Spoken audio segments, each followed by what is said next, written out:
Valentin est un étudiant sportif et de parole. L'an dernier, à tout juste 19 ans, il a choisi d'être inscrit dans le fichier des donneurs de moelle osseuse, avec une perspective de don à long terme, sauf que... On m'a appelé au bout de 3 mois. Je ne m'attendais pas à ce que ça soit aussitôt, mais je m'étais inscrit, donc j'étais déjà prêt, on va dire, à ça, donc j'ai pas eu beaucoup d'hésitation quand ils m'ont demandé. Un premier appel suivi d'un don, puis un deuxième pour le même malade quelques mois plus tard.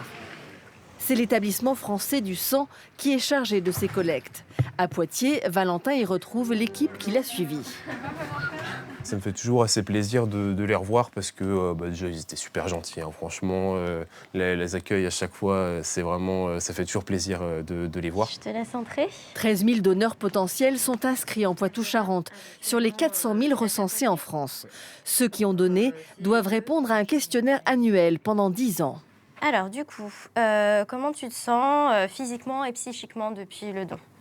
Parfaitement, aucun problème. Parfaitement. Si jamais il développe une maladie, même si c'est à 10 ans après, il faut que nous, on puisse en informer le centre receveur, le médecin qui s'occupe du patient, pour qu'il sache s'il y a eu une possible transmission de sa maladie dans la greffe qu'il a reçue. Ce jour-là, juste à côté, Célia poursuit ses soins après une greffe de moelle osseuse. Il y a 2 ans, un donneur anonyme lui a permis de vaincre sa leucémie. C'est vraiment mon ange gardien. J'y pense tous les jours. J'ai eu énormément de chance. Je sais que c'est une femme. Et elle m'a sauvée. Et puis, il n'y a qu'une chance sur 1 million de trouver un donneur.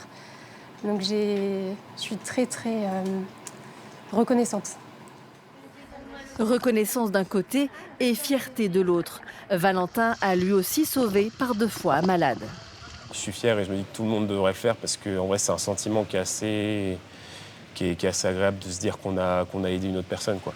On n'y gagne rien, on n'est pas rémunéré ou quoi que ce soit. C'est vraiment l'envie d'aider les autres, quoi. En France, 2000 personnes ont besoin chaque année d'une greffe de moelle osseuse.